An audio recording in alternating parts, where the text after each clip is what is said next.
What a turkey. I can't believe Pedro Pascal signed up to this. What? Come on now. I've made it as far as finishing episode 3, and I've had it. How dare he? Everyone's point of anger. It's just another poor relation of The Walking Dead, but at least that series didn't take itself too seriously. That's a joke, right? Has to be a joke. I hope so. It has made me laugh out loud several times, but for all the wrong reasons. See, we're laughing for the right reasons right now. Right now, right here. That was a 1-star review from IMDb.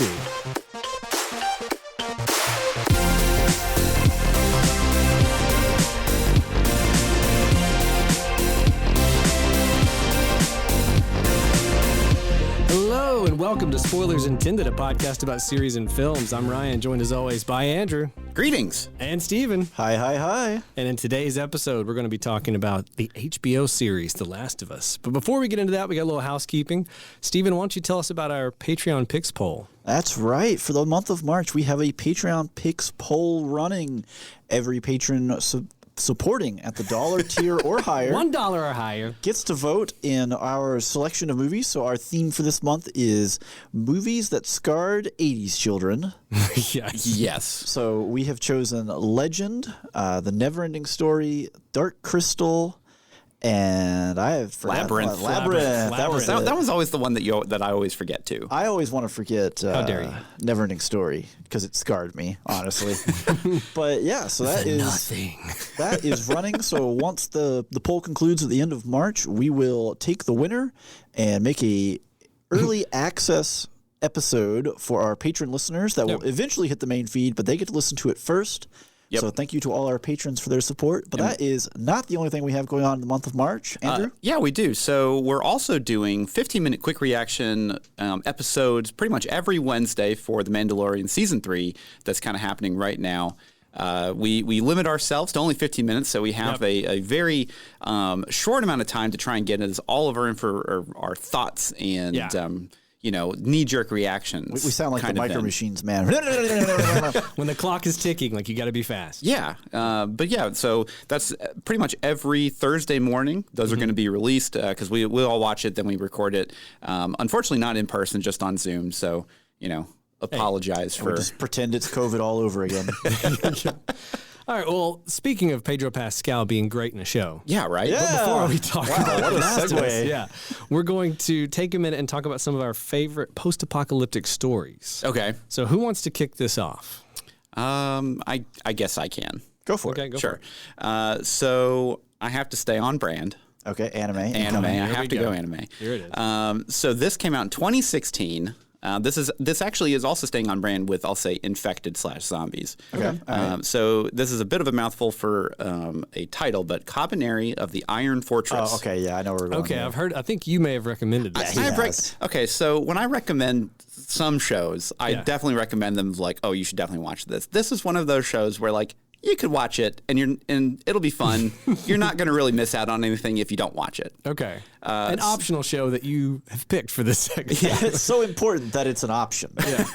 So the synopsis is, during the Industrial Revolution, mankind is threatened by the sudden emergence of undead monsters called Kabane, or just corpses is just what it is. Yeah. Who can only be killed by piercing their heart through an iron plate. So basically the infection creates this iron cage around their heart, and that's the only way to kill them. So it's steampunk zombies on trains. With iron hearts. So basically the whole premise of this is all the weapons that are needed to kill these things have to have a lot of piercing power and a lot of like very like high energy kind of thing. So they have like steam bullets. I was going to say lots of steam. Yeah. Yeah. Steampunk. One of our main characters... he basically has this kind of like nail gun that he has to like get up close and personal with these things and like drive it through their heart kind of stuff. And so it came out in 2016, done by Wit Studio, same studio that did Attack on Titan, which is also another post-apocalyptic show. Yeah. They wanted this one to be kind of like the next Attack on Titan. It didn't really hit those marks. Didn't quite.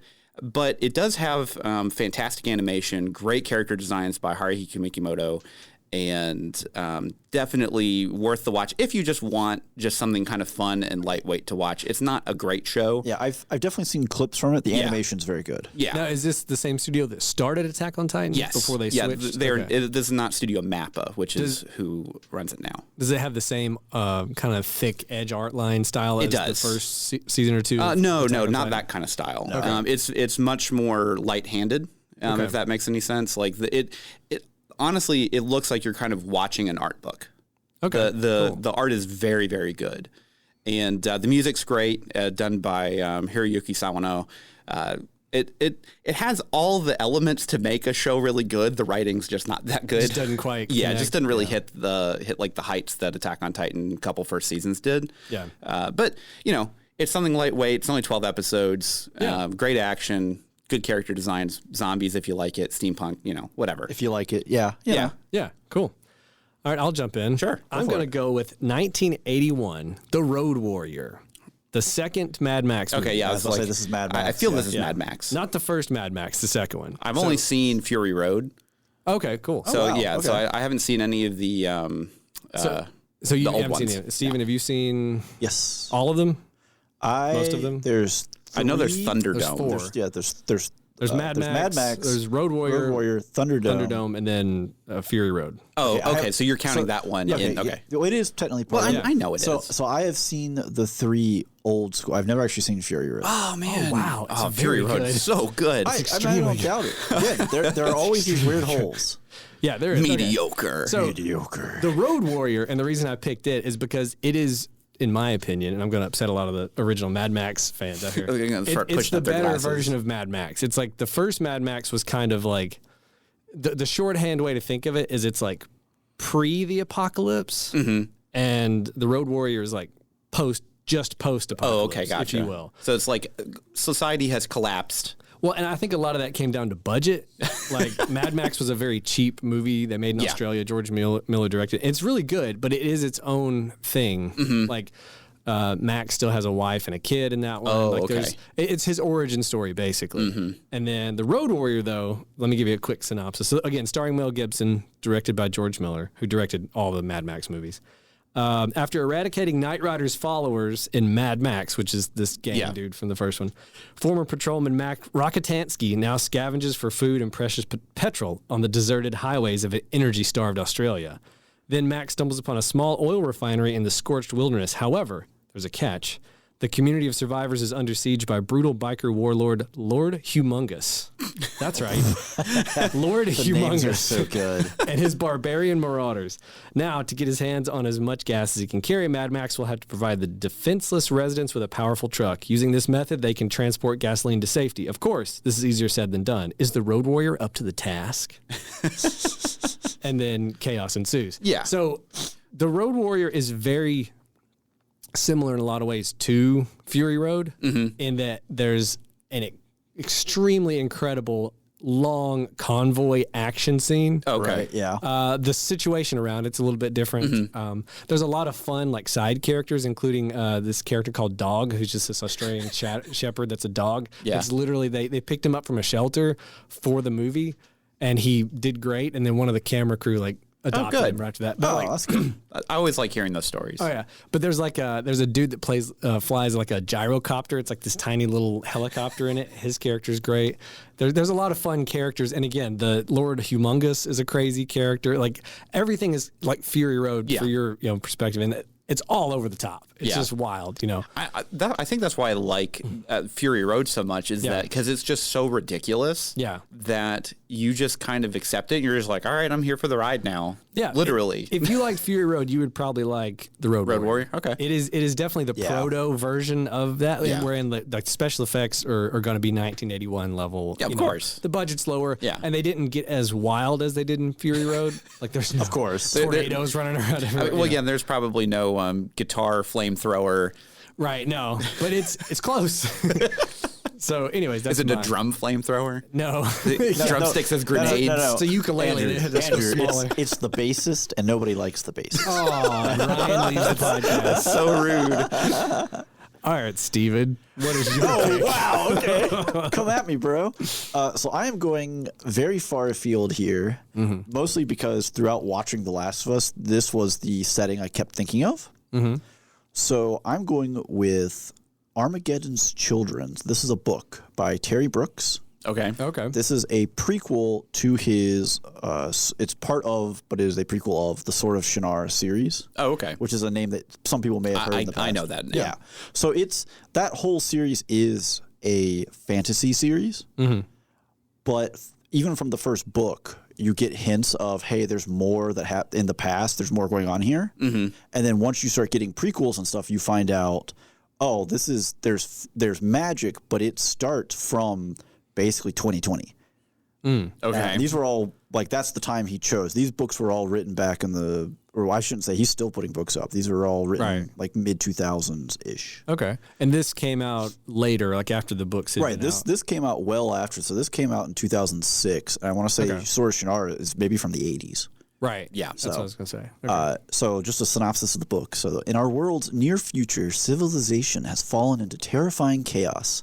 Navigating the scarred landscape that once was America and guided by a powerful talisman, Logan Tom has sworn an oath to seek out a remarkable being, born of magic and destined to lead the final fight against darkness. Let me guess, it's a 15-year-old boy. His name was Lord Humongous. Always. So the synopsis is kind of terrible in a lot of ways. But interestingly enough, there are a lot of scenes that happened in The Last of Us that are real close to stuff that happened in this book. Oh, yeah? So a lot of the action takes place around the remnants of Seattle. Okay. And there is basically Safeco Field is the quarantine protected zone that people are not allowed to leave. And then you have bands of scavengers and stuff out and about. But the basic premise is that essentially, because there's magic in this world, demons have kind of forced their way in and they have altered the conscience of people to make terrible decisions that have collapsed society. Oh, interesting. So like throughout, so it's not like an infected scenario. No, it's not. Well, a zombie. it is infected. It is kind of They're Infecting more the mind. more of being possessed or even just subtly manipulated. Yeah. But also there are demons, walking the world that are absolutely terrifying, like creatures pursuing main characters. Yeah.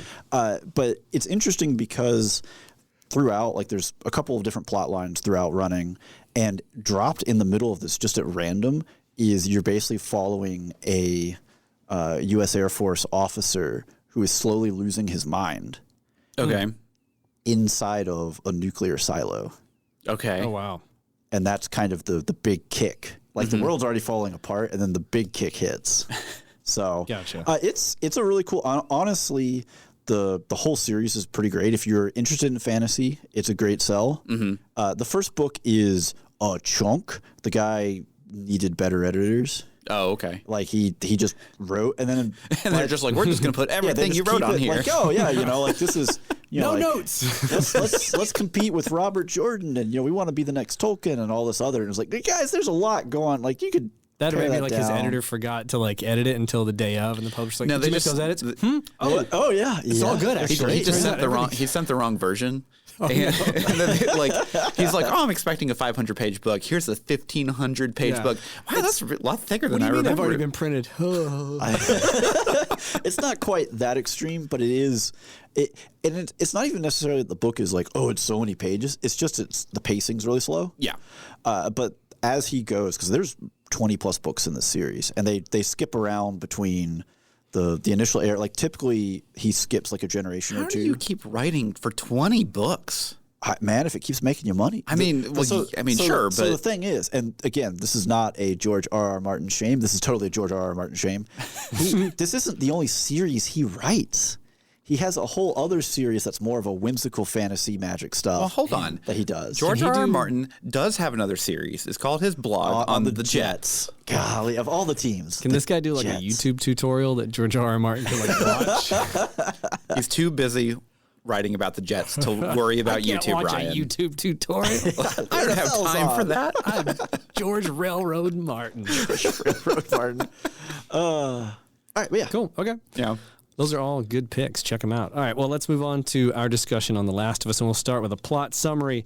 So 20 years after modern civilization has been destroyed, Joel, a hardened survivor, is hired to smuggle Ellie, a 14-year-old girl, out of an oppressive quarantine zone. What starts as a small job soon becomes a brutal, heartbreaking journey as they both must traverse the U.S. and depend on each other for survival. Heartbreaking is very underlined a couple times. It should be. For that synopsis. It wasn't, but it should have been. Yeah, seriously. So this show began airing on HBO on January 15th, 2023. So it's this year. Created by Neil Druckmann and Craig Mazin. So Neil Druckmann is the creator and director of the video game The Last of Us, and Craig Mazin is a writer. He's done a lot of stuff, but he's most notably known for Chernobyl, the miniseries on Which HBO. is fantastic. I haven't seen it yet. But what? Yeah, it's on my list. I mean, ever-growing list. It is of a things incredibly hard watch. Right. But yeah, so because of that, they were like, this guy would be a perfect match to bring The Last of Us to HBO. Post-apocalyptic. The game came out in 2013. 2013. The first one. The second one came out 2020. Yeah. So the music for the show is Gustavo Santaola.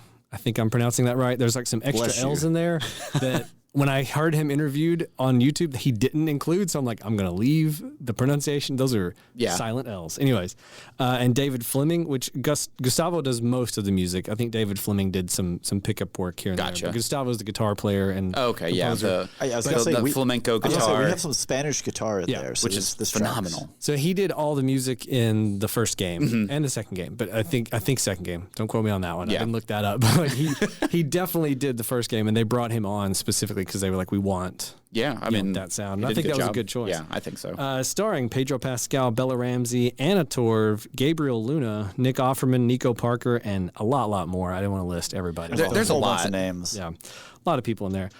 All right, let's talk about our overall thoughts. So, Andrew, what did you think about The Last of Us? Hold up. First of all, I want to get this out of the way now. Okay. Who here has played the game? Okay, I've beaten the game 4 times, and I'm currently on my 5th playthrough. I've played it in 2013 after pre-ordering it, and then played it again later that year after they released a DLC called The Left Behind, which is I don't want to get into it till after spoilers. Yep. But if you played the game, you know. Was it a PlayStation exclusive? PlayStation 3 exclusive, made by Sony Studios. Naughty Dog developed it, same people that did Uncharted, and before that, Crash Bandicoot.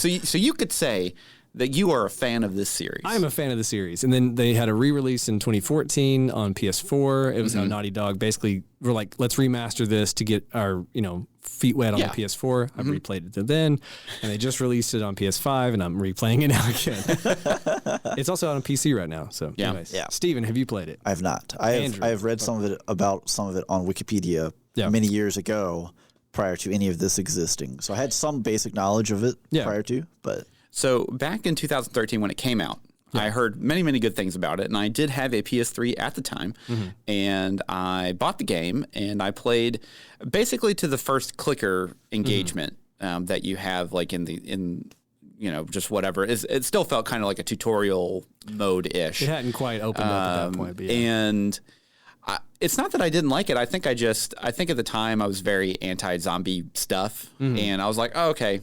Probably not for me, so I just kind of set it aside. I don't know if I still have the game, but I don't even have a PS3 anymore. But so beyond that, beyond just like the first, I'll say like the intro to the story, which I had completely forgotten before I started watching this show. Right. I don't know anything else about the story or anything that comes after it. Okay. Well, I think what would be good for us in this episode is we'll wait till we get past the spoiler wall and get into plot. Before we get into some light comparisons. We really want to look at the show. Really, the bulk of the comparisons are going to happen in plot. But, of course. Or maybe entertainment. But generally, I'll just say it's a very good adaptation of the story. I think that's the main thing that I want to hear is how well did they follow it, and like where did sticking to it work, and where did they change things? Yeah, and we'll go over all that after the spoiler wall. But right now, overall thoughts. Andrew, what do you think? I loved it. Okay. So going in knowing nothing about the story. Yeah. I thought this was just probably one of the best pieces of television I've ever seen. Wow. Like up there with Breaking Bad and a couple other, handful of live action TV shows. I watch a lot of anime, but I try not to compare live action and anime too much. Sure. Just because it's just such a different kind of style. It's very different. So what made it so good to you? It's just the chemistry between Bella Ramsey and Pedro Pascal as Joel and Ellie. They did such a fantastic job. One, at casting, and then also just their portrayal of the characters. Yeah. Bella Ramsey plays a fantastic snarky teenager. Yeah. She's very much so a teenager. Yeah, Right. not in an annoying way. Like she definitely has. No, I take that. No. She's just a teenager. Don't say that. Don't caveat it. Everything that it entails. But then Pedro Pascal did a great job. The visuals are very, very good. There's a couple pieces where it's like, okay, clearly this is green screened or whatever, which is acceptable, I think, for a TV show. A lot of times, it's definitely better than the graphics that they had for Game of Thrones or House of the Dragon. House of the Dragon, yeah. But honestly, beyond that, I mean, it was just like I just loved it. Like all the because I mean.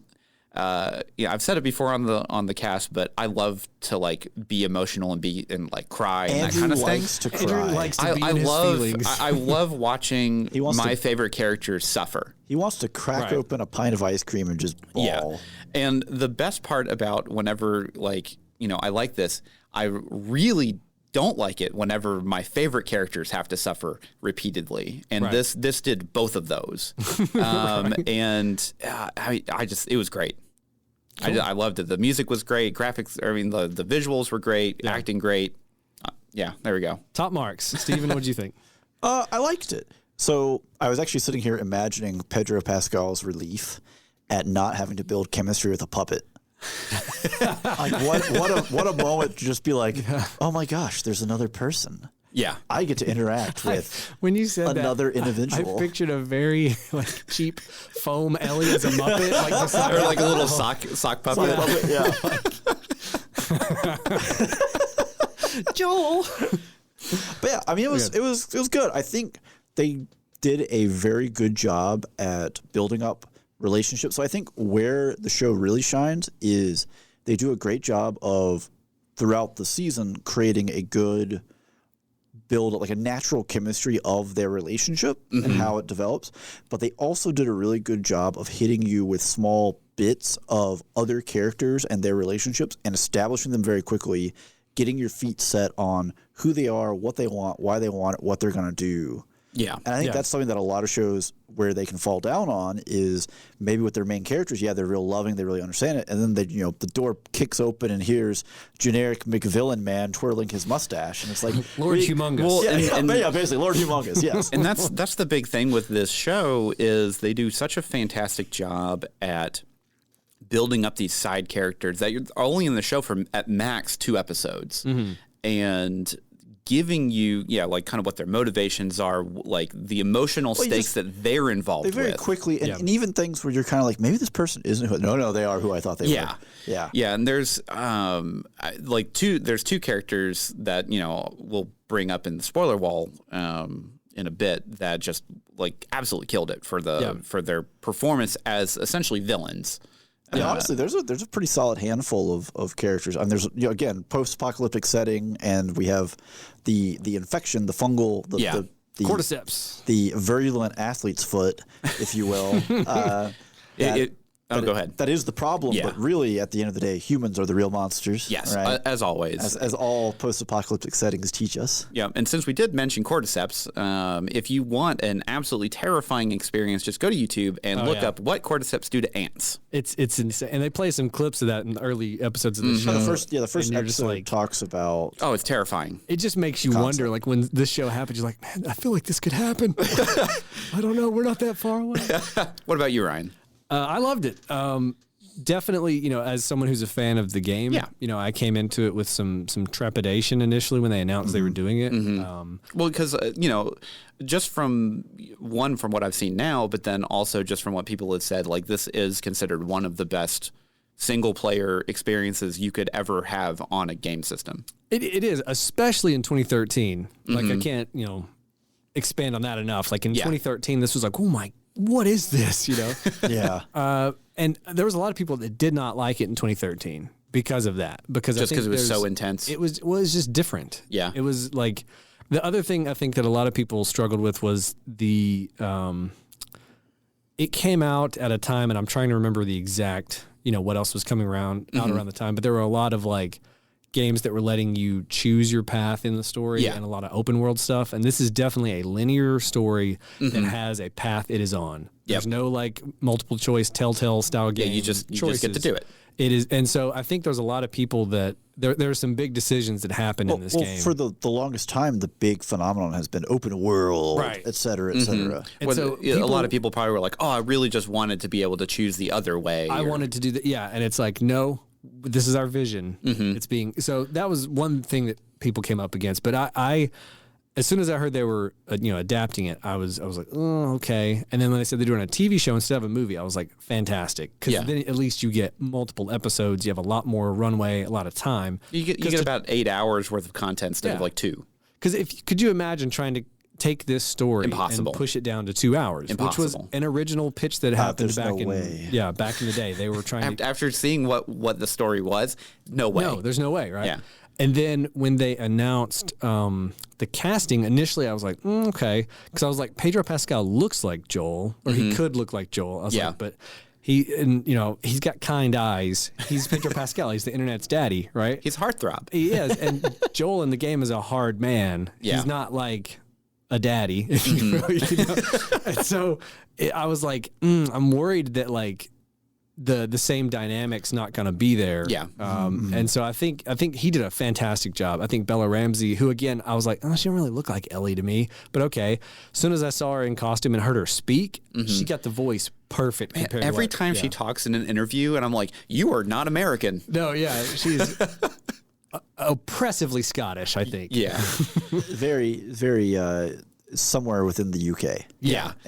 Yeah, and it just always throws me every time because she portrays just that kind of like snarky American teenager so well. Yeah, but I think overall the show is very good. I love this show. It definitely remixes some elements from the game and it punches up some elements and doesn't hit as hard on other ones. So for me, it's like a 50-50. Like there'll be like one episode I watch, I'm like, game did that better. The next episode, like, show did that better. And so to me, honestly, it's almost a perfect companion piece to go along with the game. So if you've played the game and you haven't watched the show yet, I would highly encourage you to give it a shot. It's to me easily the best video game adaptation that's ever happened, like compared to everything else that's I'm trying to come up with most video game adaptations are not. I mean, is Sonic the best prior to this? It's probably. Yeah, I mean, we got. It's not really a faithful because that's the thing is the game. It's not an adaptation. They just brought the character. The closest, honestly, the closest adaptation to the game that I could think of would be like the Street Fighter anime, like movie that they came out with, and even then, there's still some problems with it. I was gonna say, we're right about the old the '90s Mortal Kombat movie. It was pretty good. Well, let's make it PG-13 so we can't have any fatalities. So kind of going back to The Last of Us, I do remember Neil basically saying in an interview that him basically, one, writing the game and then being able to come back to the same story, I'll say like 9 years later, to where he's had time to think about some of the things that he would like to change for the game, but you can't really change it when it's already in production. No, yeah. So now he had basically another chance to change some of the stuff that he felt was a better choice. Well, and I mean, just to be honest, like, the world has changed in the past decade. Yeah. And so like there are definitely some characters that get punched up and more attention in the show that I think they, if he made the game now, he would probably do the game exactly how he did the show. I feel like you see that now. Yeah. So there's a lot of stuff that's like where the show does better than the game, I'm kind of grading on a curve because it's like, again, you've had 10 years to really like massage the story in your mind. Yeah, and the hindsight of 2020 of being like, that worked here. Yeah. And there's other stuff that they remixed that we'll get into after the spoiler wall that's like more of a like, well, this works in a game because you're actually controlling the character and doing it. Yeah. And in a show that wouldn't make any sense. So why would we do that here? But overall, I think it's just well acted. It was well shot, well edited. The music's fantastic, and they stuck pretty close to the script of the game. Like I would say 95% of the way there, 90%. Like really, most of the things they remixed and changed, they just expanded on. Yeah, that were happening. like the audio logs or something that you'd find. Yeah. Because like the game is just through Joel's perspective, period. Joel and Ellie, they focus pretty much on those two characters the whole way through. So like anytime in this series where we cut away to anything else, that's added. Like in the game, it might be like you find a newspaper and it has an article that you see, and that they spun out into a whole scene in the show. So I like all that. That's why I say it's a really good companion piece. Yeah. Like to me, again, I'm replaying the game for like the 5th time. I'm like halfway through it right now. And like I'm already catching certain things that they didn't do in the show, but then also seeing extra stuff they added in the show that to me adds to both on the experience. Okay, so would you recommend this show, Andrew? 100%. But only if you were ready for a hard watch. You better be ready for a drama, some tension. There's some pretty hard scenes to watch, both from like a violence perspective and also from like my heart. Yeah, perspective. there's definitely a lot of tugging at the heartstrings multiple times. Like the first couple episodes, like I'll say the first like 4 episodes are gonna hit. Yeah, like just really like, hard. Boom, boom, boom, boom, and then the show almost kind of relaxes after a point, and it's like, all right, I've beaten you up, I've roughed you up. Let's just kind of do some post-apocalyptic Here's the breath things. before we just beat you up again. Yeah, let's do some post-apocalyptic things. Yeah. You know? Yeah. Steven, you recommend it, you think? Yeah, I mean, with the caveats that we're listing here, right? This is not just like, I got a free Friday and I'll pop some popcorn and see what this is all about. Like you need to be ready for this going in. They're here to hit you and hit you hard. Yeah, same thing with the rewatchability. Like I would definitely rewatch the show, but you have to really be in the mood for it. Be in the mood, yeah. And I would say like with people, I would recommend it. Number one, if you've played the game, you have to watch the show. It's going to be great. You probably already have. This is also another great tool where you can basically recommend this now to someone who before it was like, well, I don't have a PlayStation 3. Right. Yeah, this is just another way to consume the story in a good way, and Yeah. it's done well. With it being available on PC, that helps as well. Yeah. That helps the accessibility. I think my wife is going to pick up playing the game. Well, good luck to her. I would say, like if you want to play the game, the new version that's out on PC and PS5 has a lot of options and settings you can go into. Oh, that's and right, so yeah. if you get into it and you're like, I want to see where the story goes, but these stealth sections are too hard or the combat's too hard. You can turn the combat and the stealth down. You can turn how healthy, how much health Joel has up. Yeah.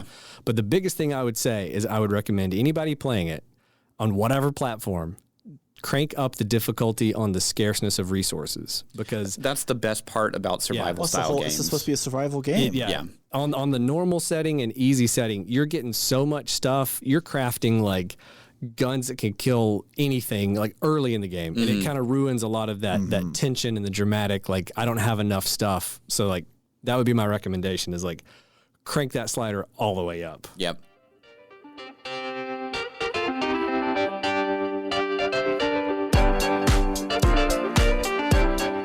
Have you ever encountered something that you didn't know was precious, but now you die for it? SpoilersIntendedPodcast.com, with all their great content, could be that for you. That's right. Check out. Oh my god! That's right. If you want to hear all of our previous episodes, SpoilersIntendedPodcast.com has got the content for you, along with links to things like our Discord, Patreon, and socials. Yeah, and on our Discord, we would love it if you join us in there. It's free. Come on in. Stay a while. We got discussions on episodes that we do. We have discussions on things we're watching, things we're listening to, what we're playing. We have a hobby corner. We talk a little bit about everything. All sorts of fun stuff. Yeah. And, if Discord's not your thing, but you like to be on social media, we also have that. We're old, so we only have 2. We only have Instagram and Facebook. No Twitters. Sorry. Nope.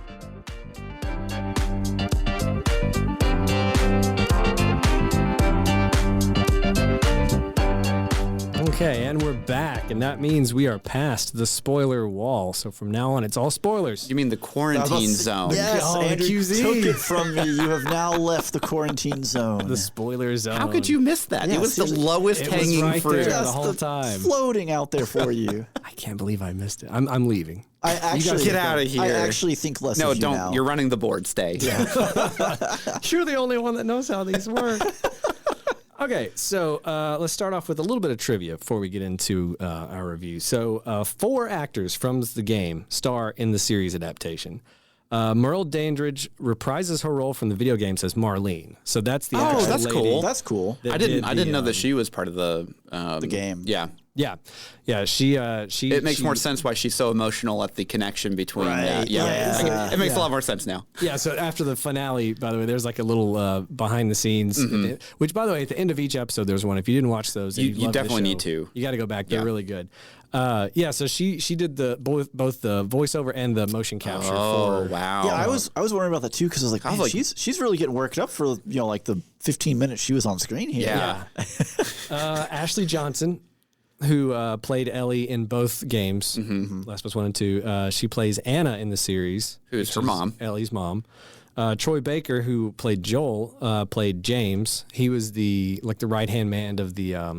He's David. the dude that got the cleaver in the neck. Yeah, he got the cleaver in the Oh, neck. never mind. Okay, I always thought you were going to go with Kansas City, but you're going with the Colt. The Colt. Yeah. Not the main guy, David, but... Yeah. Yeah, not Chris Kringle.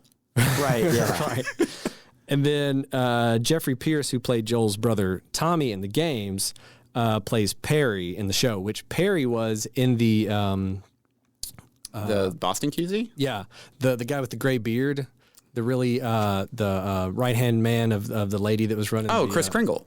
Okay, yeah. Okay. I said Boston, Kansas. Kansas. Kansas You're jumping QC. around on Yeah, that. yeah, yeah. Oh, okay. Yeah. Oh, Yeah, he's Chris Kringle. the dude. He's the competent second in command Yes. in Kansas City. Yeah, Yes. yeah. Okay. That guy played Tommy in the games, Joel's brother. Oh, interesting. okay. Yeah, that's really cool. What a role swap.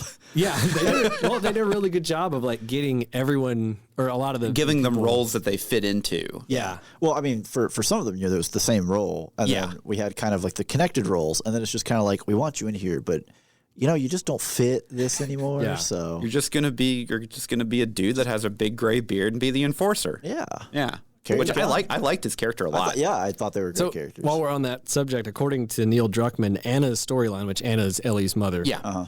it is lifted from a planned DLC that never came to fruition. So they had like okay. a lot of these ideas for like what they would do. So was that scene in the game? no, yeah, that was completely new. Okay. Yeah. So does the game ever go into her immunity and like why it exists? Does No. it?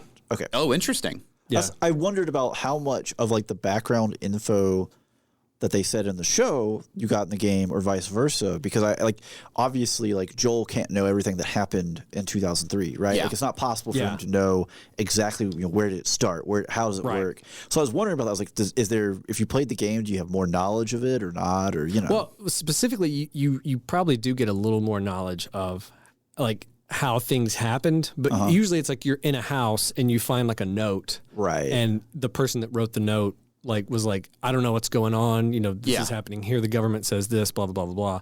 But with Ellie, and I could be wrong, I don't think when Marlene's having the conversation with Joel in the hospital that she says what she does in the show, where she talks about they know in the game it's very like, we think this might make a cure. Yeah.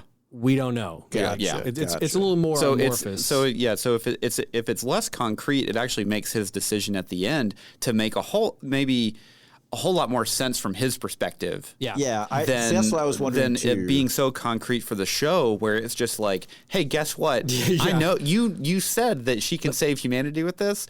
I'm going to murder everyone. Let's save that for plot because I have a lot to say on that with how it compares to the game and stuff.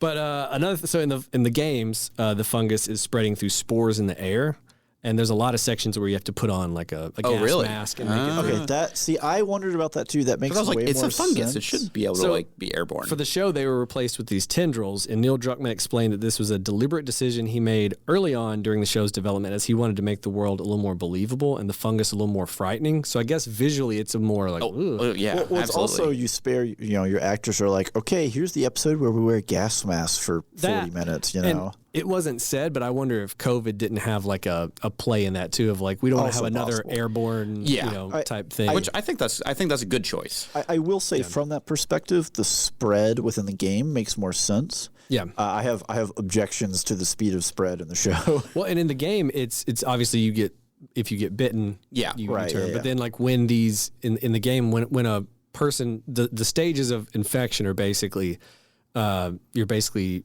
running around angry. Right? That's the first stage. Yeah. Then you become like a level up, but not quite a clicker yet. Yeah. You have like fungus coming out of your head and stuff, and then you have the clickers that can't even see anymore. Yeah. They just hear. Then you have the bloaters, which is that big dude from yeah. that one episode. And then at some point in that process, if you die or whatever, a lot of times like their bodies would be up against the wall. You just start emitting spores. Yeah, so so that's like that's why I figured. Yeah, the way it kind of in the game Yeah. like, spreads is like if you get into that area and you inhale it, you turn or whatever. Interesting. So yeah, The Last of Us in 2013 has won over 200 Game of the Year awards, making it one of the most acclaimed and successful games of all time. Has there been 200 years since 2013? well, but from different publications. I know Andrew. it's Come a on. joke. It's a Quit- joke. Stop being pedantic. Oh, no, I think that year it won 200 from 200 different outlets. How many outlets? They probably for count games? Billy Bob's Basement. I was gonna video say game. like there's like 4. Did this blog say this was their game of the year? That's in that. Yeah, column. that's probably what they did. I have no It's idea like what how they Five count that. Guys does. Yes. Whenever you go to their things like best burger in Milwaukee. According to Five Guys' mom. What? yeah, pretty much. So the last little bit of trivia, then we'll get into Spectacle, is on March 16th, 2014. So that's like about a year roughly after the game came out, maybe not quite a year. Sony Pictures announced that Screen Gems would distribute a film adaptation of The Last of Us, written by Neil Druckmann and produced by Sam Raimi. Oh, Now, by January 2015, Druckmann had written the script's second draft, performed a read-through with some actors, but very little work actually occurred following that because Druckmann stated in April 2016 that the film had entered development hell. In November 2016, Raimi stated that the film was at a standstill after Sony had a disagreement with Druckmann. Actress Good Maisie, job, Neil. Yeah. Yeah, stand by your guns. Actress Maisie Williams expressed enthusiasm to play Ellie and was in talks with both Druckmann and Raimi. Okay, to take I the role. remember that. I remember when Yeah. I do remember Williams Maisie was Williams. being put around as Yeah. And then, they waited. And in March 2020, development for the adaptation was restarted by a television series by Sony Pictures Television and HBO. Which is the right call. Clearly the better call, because we've seen what Sony Pictures did with like Uncharted, right? And it's like, Don't. yeah, We have an episode you can go listen to right now. Your opinions. So that's what I think is crazy to me is that Sony, being a Japanese company, is divided up very differently than a lot of American people are used to, where like Sony Japan and PlayStation, right, are one division. Yeah. Then you have Sony Pictures, which is like the film division. Then you have Sony Pictures Television, that's like the TV division. And like just because someone like Neil Druckmann has a lot of pull at PlayStation, doesn't mean that that's going to give him a lot of pull with someone at Sony Pictures Television. Yeah. Hence the Uncharted movie happening with, like the way it did. And so I'm really glad they avoided the development hell that like that movie went on and instead decided to go with like a TV show. Yeah. So let's get into it. Let's go to Spectacle. Who wants to start off? I want Steven. I want to hear Steven. You want to hear my opinions? Yeah. Okay. So I thought it was very well shot. I think they make really good use of kind of what I would call like classic horror or tension tropes of, flashlight in a dark room, right? Yeah. Yeah. I think that once we get further out west, but even within Boston, sometimes you get some really nice sweeping sets of, destruction and kind of the regrowth. And again, as you go out west, you get a couple more opportunities of kind of the, more interesting shots with, them on the horse or whatnot. Unless you're 10 miles away from Boston, which is like clearly Canada. But, well, we don't. Hey, I don't get into that. I lived in Boston. But see, the thing is, I'm sorry. when I saw some of those clips, Every bit. I take that I back didn't by listening to see Boston. a setting where it was like they just exited Boston and it looked like it should have been Alberta. Well, no, but I mean, it said 10 miles west of Boston. I missed that. No, it absolutely said 10 miles when? west. Where were Like they? the second episode. It was like, 2 or 3. Yeah. I don't Anyways. see. I was looking for that because I remember we talked about it being there. Yeah. and then I missed it. Apparently, no, it was episode 3. That's what it was. Because when it was Bill and Frank's story. Gotcha. Yeah. Okay. Yeah. Well, I mean, that didn't look. I don't know what like obviously 10 miles out of Boston. Probably maybe not the city center. Maybe the suburbs of Boston. Yeah, it depends on where their version of Boston Right. ends. Yeah. Like the 10 miles beyond the Boston metropolitan area. Maybe I believe it. Yeah. But it's getting kind of far But out. not It's city very, center. Very rural. Yeah, not where the Constitution is. Yeah, no. Boston's a really small town. Anyway, Steven, Spectacle? I mean, it was good. I think it looked like they did a good job of, if not minimizing the CGI used, they did a good job of hiding it a lot. And again, you get to cheat, right? Dark. We're being chased by clickers in a dark room, and we have some windows where we have some really bright light, so it's just a silhouette. So it could just be a dude in a rubber suit, and it doesn't matter. Well, get away with so that their pretty costume easily. work for all of the infected was phenomenal. I thought it was really good. Yeah, I think Yeah. they did a good job of using that where they could, as opposed to just relying on we'll fix it in post. Yeah. Well, apparently the bloater from episode 5 it took like 8 or 9 hours for him to like get in makeup and costume, and it's like a 50-pound. Was the bloater the really big dude that comes out of the hole? Yeah. Okay, Yeah, he's the boss. He looked like a boss fight. Yeah, I saw that. I was like, this feels like a boss fight. That whole scene was pretty much straight out of a video game. Well, it was remixed. The bloater wasn't. Yes. Yeah. It's a boss fight, but it happens at a different point. in the story. Right, Well, but just it absolutely felt like a boss fight. It did. It had, well, Joel like up in the basically watchtower shooting down, that kind of thing. It definitely felt. I was like, oh, this is just like this the is a mini game. game where you have to protect Ellie by shooting the infected off of her as she's trying to make the run. That felt like something that happens in a game. Yeah. Yeah, and then 100. You have like the quotation marks quick time event where she's like struggling against one, and you're just trying to like buttons and sequence. yeah. For me, Spectacle I thought was pretty phenomenal. The costumes were great. I loved all of the once we got out west, all the sweeping shots of the mountains and the forests and everything were just beautiful. Absolutely. And the way that they shot a lot of I'll say like the more infected parts whenever they fight or escape the clickers at the beginning of the like kind of in like the museum or whatever. Yeah. Was just really well done with like the tension and because an obfuscation of kind of like their perspective and then trying to figure out where like the actual clickers were in the room while this was happening. And obviously, they have to be quiet. So, you have just that, you can just cut it with the knife. Yeah. Like it's just great. Yeah. I mean, I think they did a really good job. I think the biggest compliment I can give them is that they really, really nailed the feel and the mood of the game, like completely. Yeah. Like every set, like the one right there where they're sneaking through the museum with the clickers, is very close to what the game looked like. It's some of the again, this is like a game thing. Like a lot of the countertops in the game are lower because it's a cover shooter. You're covering behind them. So you need to be able to like right. So but you got to be able to see over it. Whereas in the show, it's like a full length, or full size display that goes up to the ceiling or whatever. Yeah. So there was like little changes here and there, but like the dilapidation of the area and like the way the lighting was done is very reminiscent of how the game was. So that was another thing where they did a really good job of having that dramatic, creepy lighting and a lot of stuff. And I agree with you. Like the costume design was really good. I feel like a lot of the clickers and stuff were practical. Yeah, no, they were. A lot of that, a lot of like the head fungus stuff was practical. Really, the only like CGI stuff that they did was just basically all of the green screening for and rotoscoping for the larger like dilapidated cities and stuff. And that you can definitely tell. It's one of those things where like we know that Kansas City doesn't look like this. Right. So like it's easier to see the seams there because like we're very familiar with like maybe not Kansas City but like the landscape of like Boston and that kind of thing. Yeah, and I think in those instances, even though you could tell it was green screen, it was done well. It was. It wasn't like it wasn't like it wasn't jarring like a lot of the House of Dragon stuff was. No, absolutely not. Fit. Okay, well, let's move on to performance. Steven, what did you think about the performance? You gotta make me start this again. You start again. I can. I mean, Andrew, no. Just for that, I'm gonna take all your points. I'll punish. There are no points you can take that I won't make better. That's a challenge. Got him. So for the show as a whole, right? Pedro and Bella do a lot of the heavy lifting here in terms of. If they don't have chemistry, the show is not nearly as good. It doesn't work. The impact is not there. But I think what really impressed me was not that they did a good job. I mean, I expect good things from Pedro Pascal at this point, right? Yeah. Like, it's just kind of like, you should be able to do well here. Like, I expect this. Yeah, absolutely. The thing that really stood out to me was all of the side characters that they brought in and how well they chose people because they seem to all handle the role very well and come off in the type of character they wanted. Yeah. I want to shout out here Melanie Linsky as Kathleen Coughlin. Oh, yeah. So this is the Kansas City. She's from New Zealand. Oh, okay. Yeah. The Kansas City revolutionary. Because she really nailed the line of like slightly unhinged.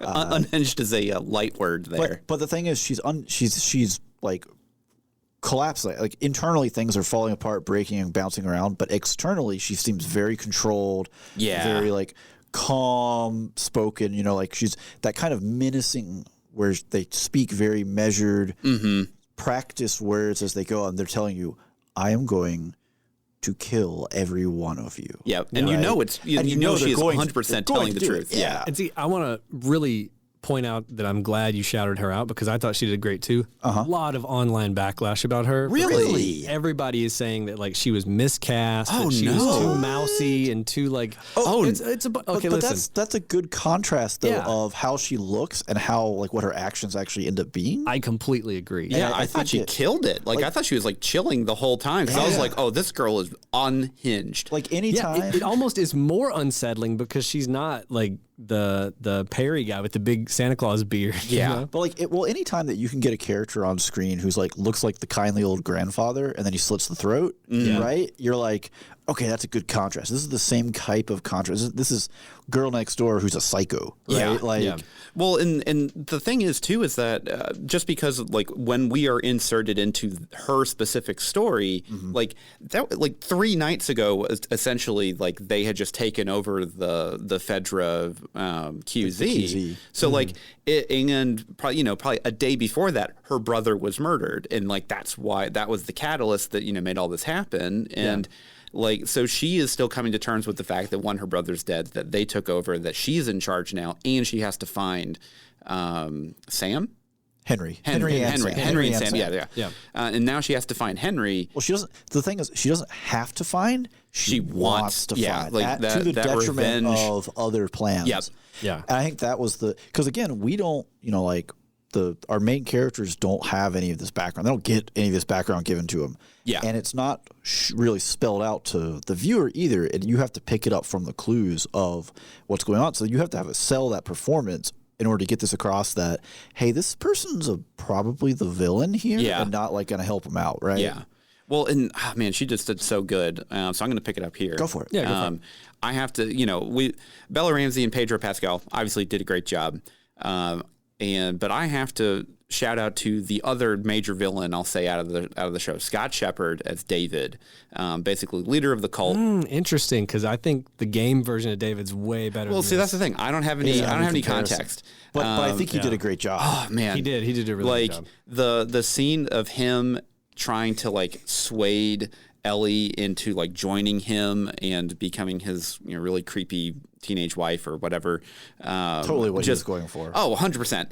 But it's like just that entire exchange with them really sold like how absolutely psychopathic this guy is. Well, their conversation in like the barn when they're waiting for the guy to come back with the medicine, I was having the moments like, okay, so is this guy like really nice or is he really, like really bad? balanced? Is he actually like a reasonable person? Or is he no? This dude's messed up. Well, the second that he was like, he kind of like hinted at the fact that it's like, and the guy that murdered our friend was with a girl, and I'm like, oh, yep, this is where this is going. Like, other shoes dropping here. Yeah. So Ryan, just because you have context, like what was the difference? It wasn't so much in what he said; it was more the delivery.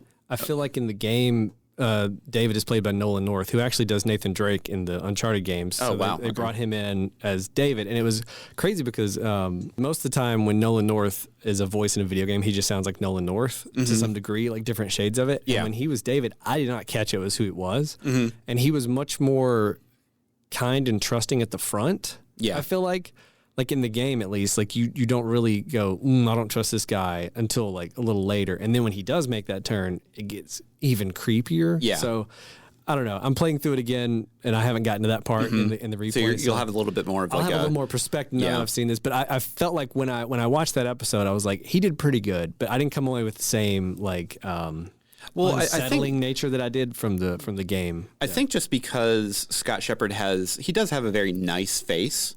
Yeah. But it like kind. But then whenever you get into that, like where, you can definitely see like the turn of like, oh, this is who this person is. Yeah. Like you can also like, oh, I can also see it. Like Right. It's like, I knew all along. I knew all along. Yeah. Okay, I want to shout out while we're on performance. Yeah. Like, first off, top level, right? I think Joel and Ellie with Pedro Pascal and Bella Ramsey was definitely different than their portrayals in the game to a degree. Yeah. But it works really, really well because of the chemistry between the two of them. Yeah.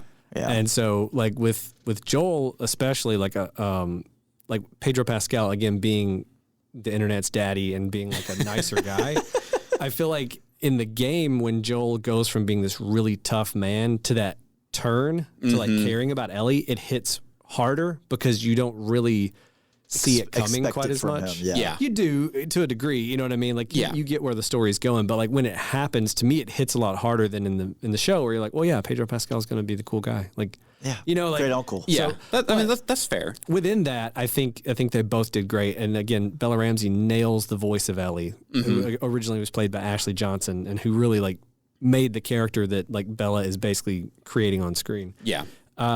Other people want to shout out. Number one is Nick Offerman and Murray Bartlett. Yep. They weren't going to two. get out of here unscathed. No, of course not. No. They were both Unscathed. Unscathed. You heard me. they were both fantastic. And they basically were episode 3. I mean, well, they were, and they were like they were like the initial. That was the initial episode where I was like, oh, this series is something special. So that all is not in the game. Yeah. It's all a fresh creation. In the video game, basically, you meet Bill when Bill's alive. He and Ellie don't get along at all. It's great. So you get a lot of interactions with Bill, and you essentially, through talking with Bill, find out that his quote-unquote partner, like they keep it kind of veiled in the game. 'Cause again, this is 2013, right? Basically like ran off, and he's, I don't care what happened to him kind of type thing. And then later you find he's like basically killed himself, hung himself in the living room, and he left a note for Bill. And like, so you as Joel find all this, and then you tell Bill later, and kind of like, hey dude, sorry about, this or whatever. But it's very like, I would say hush hush. It's not like really in your face about the homosexual relationship, right? Well, I mean, it's what it is. Like in the games, it's like they were scared to fully go there. Yeah. Again, But 2013. in the DLC that Left Behind, when they have Ellie go to the mall, Yeah. that was all DLC. That whole episode was basically, they do get into that. Yeah. And that's where the game got a lot of hate because a lot of people are just, whatever. you know what they are. Yeah.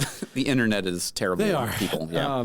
Anyways, I want to shout out Nico Parker, who plays Sarah Miller, Joel's daughter. Oh yeah, the opening. like I mean, for 30 minutes, she killed did it. Great. Yeah. That's Thandie Newton's daughter. I don't know who that is. Thandie Newton from a bunch of stuff. Rock and Rolla, Westworld. These are a lot of words that I don't know. How do you not know Thandie Newton? You know Thandie Newton. She's in Mission Impossible too. Just look her up right now. Oh, is she the love interest in Mission Impossible she's in, too? what else is she in that you would have seen? She was in a bunch of stuff. Well, I just recently watched Mission Impossible 2, so I do know her now. Now that you said that, anyways, no, he's gonna be wrong. She looks exactly like Thandie Newton, and so when I saw, I was like, "That looks like Thandie Newton's kid or something." And then later I looked it up, I was like, "Oh, that's Thandie Newton's kid." So Lamar Johnson and Kevon Woodard, did phenomenal. Especially like the final kind of scene with Sam and Ellie. Another thing I think the game may have done a little better, but rude. Really? That is so rude. Well, I don't know. No, I don't view that as rude. I view that as, wow, what does the game have up its sleeve? So the difference there, and this is spoilers for the game, so if you haven't played it, then fast forward 30 seconds. In the game, he's not deaf, probably because you couldn't walk around keeping an eye on him as you're talking while you're walking down hallways and stuff.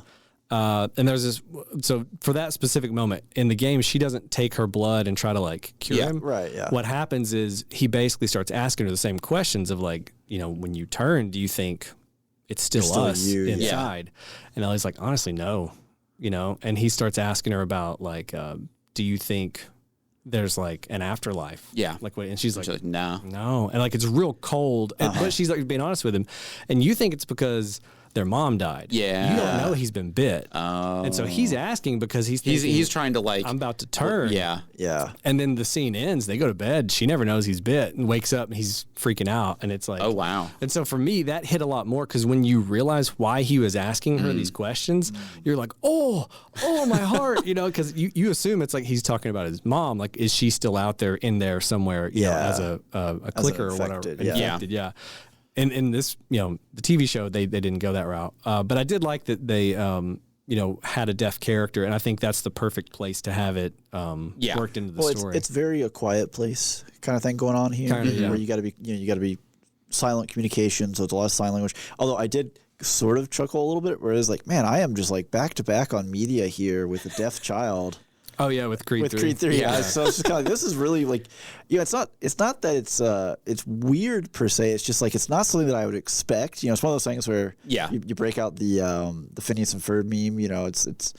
It's if I had 2 nickels, or if I got a nickel every time, it's not that it'd be weird, but it'd be kind of weird that I have 2 nickels. Yeah, it'd kind of be weird. Another short out, Storm Reed as Riley. Yeah, she did really, really good. Yeah.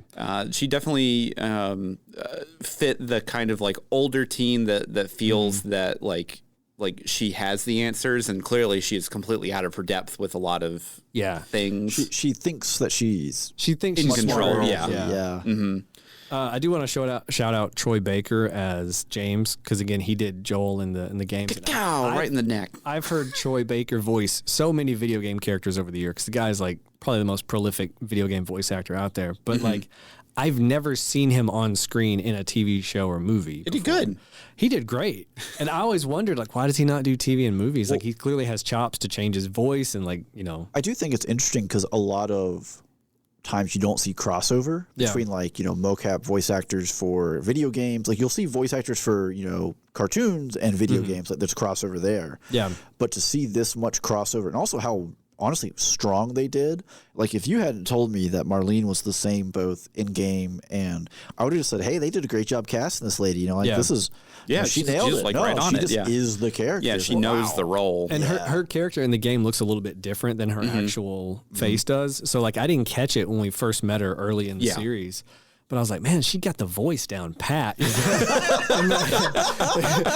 head, I was like, wow, they cast somebody that sounds exactly like Marlene from the games. Way to go, guys. And then I was like, oh, it is Marlene. Surprised they cast Marlene. One other one that I want to shout out, and then we can stop, because we can pretty much just go down the entire cast. There's not a weak performance here. So Christine Hakim from basically episode 2, I think. She was the cold open scientist. The mycologist. Oh man, and especially her reaction there at the end. I was just like, just kill me. Her with the teacup while she's holding it, and the general's explaining it, you can see her like lose her control, because she understands like you can't stop it. It's just, we're done. Well, he's like, so what do we do? And she's like, it's over. No medicine, no vaccine. She did a fantastic job. Bombed the city. Well, with very minimal dialogue as well. Yes. Yeah, like her facial expressions, and like just the sheer terror of like whenever she's like kind of doing the autopsy. And just like honestly the hands for me after the autopsy, when she has the teacup, that was one that got me, where I was like, wow, she is like selling this right here. Yeah. Another thing, last shout out on performance here is Anna Torv as Tess. Oh, good. I was going to get her if you didn't. Yeah.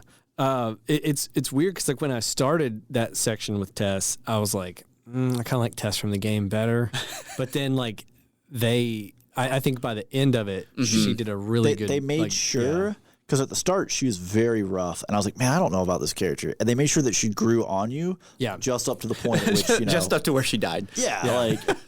Well, and again, that's another thing where, like, in the game, it's kind of alluded to the fact that Joel and her are, like, could have been together, but they're very, like, business relationship style. And in the show, they kind of allude more to, like, they're in a relationship. Yeah, they're in a relationship. All right, well, let's move on to score. Let's do it. I'll kick it off. I love the score. It's great. I think getting Gustavo to come back and do the music like perfectly fit what they were doing. And I think this is another example of like, they got Neil Druckmann on board as the show creator. He directed one episode. I think it was episode 2. And he wrote a lot of the episodes, if not all of them. Yeah. Getting someone from the game to come back clearly, approach this with the TLC it needs, and getting actually Gustavo to come back and do the music is great. Because I feel like if this had happened back in 2014, 2016, it would have been a hack job. They would have been like, oh, it'd been terrible. Well, that's cool that you did a video game soundtrack. Nice try. We have composers in Hollywood, and they would have gotten someone else, and they would have tried to do something. They would have gotten Hans Zimmer. Also, we have the John Williams clone because we don't want to spend too much. We want to sound like John Williams. Yeah. And so there's a lot of temp music in that. Oh, yeah. I thought the music matched just about every scene perfectly. And it really, again, as someone who played the game, they play literal tracks. They recreated them. They re-recorded them slightly differently, slightly remixed. But like it nails that tone and puts you right in that mood. For me, again, I was right back in the world when that music hit. What about you? I mean, I'm pretty much the same way. Like I think like the second episode, I was like, I just have to just put this playlist already into my incredibly large music playlist, but I've been listening to this one pretty much nonstop, just because it is environmental is the best way to describe it. It is, and the main theme is just so good. Yeah, like just a little bit of that guitar in there, just kind of like not creepy, but it's just emotional. It's there, yeah, and it like you really feel that song. I don't know how to describe it. It's just that's the start screen on the game too. And I'll just leave it paused. just have it on there. I'm just like, oh man. Yeah. Steven, what do you think about Yeah, I mean, the big thing for me was the Spanish guitar that was kind of ever present. Yeah. Because you can do so much with that because it can go from fast paced to slow and sentimental. It can be a very soft. Sentimental. That's the word I was looking for. Yeah. Oh, I knew what you wanted. I had it. I wasn't selling it There's to the you. layup. There you go. I was keeping it for myself. But it handles all of those because you can cover such a range of pace and like energy within the music, and also can be a very soft, or it can be very action oriented. Yeah. And so I think them working that into pretty much just the whole score throughout, like it showed up all the time, like even like the kickoff for the finale when it was very kind of slow and fun. That well, I guess that's kind of more plot, maybe entertainment. I don't know. But their use of music for that scene of Joel going through the hospital and removing people from existence. Yes. Just straight John Wicking the heck out of people. But just like because it wasn't action music, it was emotional, driven. It's an emotional choice, right? And it's a huge decision he's making potentially. Yeah, one-sided, of course, too. Yeah. Yeah. Like, well, I mean, yeah. Yeah. I mean, because we already, there's plot, but, Ellie would have chosen to sacrifice herself for. I don't know if that's true or not. And are we getting into plot? Okay, so I think we're done with score. Yeah. Right, let's move on to plot. Okay, let's get into the ending right there first. Okay, just because we're already on it. Yeah, let's start at the end. Let's not fight it. Okay, record scratch. You may be wondering how we got here. Yeah. For me, when I played the game the first time, when I got to that part at the end, I ran through those people with a violence and a speed that was incredible. It was like I was speed running the game. You were just like, I'm going to save Ellie. There was literally nothing that would happen that was going to keep me from saving Ellie. When I opened the door to the operating room, doctor, both nurses on the floor in like 0.5. I was like, pop, pop, pop, pop. Like, I didn't let them talk. I didn't let, like, that part of the game, I was like, done. Got her, I'm out, right? Yep. And so then later I found out that, like, you can, at that part, you can, like, just hold them at gunpoint for a while, and they say stuff like the doctor trusts your scalpel. And then the other two, like, run out of the room. If you, like, shoot above their head or something, like, it scares them away or whatever. Or Ryan did not know this. No. I wonder why. I got done with the game and was appalled that there are a contingent of players who are like, Joel's the bad guy. He shouldn't have done that at the end. And I'm like, you're insane. Like, what's wrong with you people? Like, how dare you? I was so Team Ellie by that point, and I was like, I'm going to protect this baby girl. I ran in there, pow, pow, pow. They were done. So the way they did it in the show was great, I thought. I thought it was phenomenal. Yeah. Oh, the way he moves through the building. Well, because it's so methodical, and you know that there is 0% chance that he is going to be in trouble for this. I will say though, watching these Firefly guys just get wasted, it's like, man, like, do y'all have training? No, they don't. They're militia. They're like bad. Like Joel has 20 years of being a scrappy. Yeah. But he's not the war veteran. No, because that's another thing which that is an important point. It didn't bother me about the show finale right there, but it was an interesting consideration of like in the game, right? Like one of the other complaints people had in 2013 when it came out was like when you aim in the game, it's intentionally not perfect. Like it's it like when you moves, pull it up, because Joel is not a professional, like he wasn't in the military. He's not like anybody. So when they wanted to make you want to conserve ammo because you can't just, and so people were complaining they couldn't just headshot everything. Right. Whatever. Because that's what everybody, again, 2013, right? You want a Skyrim? You want to stealth sniper these people? Right. And Can you do that in Skyrim? What? Yes. I've played about 7.5 hours of Skyrim, and then I returned the game because I didn't like it. I played about 4 and then turned it off. Hey, there we go. So Sneak Archer is the class that everyone ends up playing in Skyrim, unless you're my wife, and she just runs around with a two-handed warhammer smashing people. Well, Joel is not a sneak sniper. No, he's not. So in the game, when you get to that point, right, and you're running through the hallways shooting the fireflies and stuff, again, you're getting hit. You're having to stop, craft a med kit. You're healing up. You're doing stuff. You can't really represent, like most modern shooters are like, well, you can take 3 bullets consecutively and then you're out. But if you get hit once, you just get in cover for a minute, you calm down, it goes away. You can't really do that in a TV show where it's just like, stand still, the bullet goes away. Well, it doesn't work that way. The health doesn't heal like that in the game either. It doesn't have but you it's do like have med kits to or whatever. Med kit. Right, You're good. You're 100%, baby. Yeah, no and big deal. In the game, you're doing a lot of that healing on you, but I was still just like going through folks. But in the show, it's almost like, like because we haven't seen Joel do this level of. Well, but see, that's the thing though. Yeah. Like his baby girl's in danger. True. He's got the adrenaline going. He does, yeah. And he has the drop. He does, yeah. I'll caveat that one with when he comes to with the Colt at the door. No holds barred. Joel is a very different Joel than earlier in the series. Yeah. Where he's cracking necks, putting knives in people.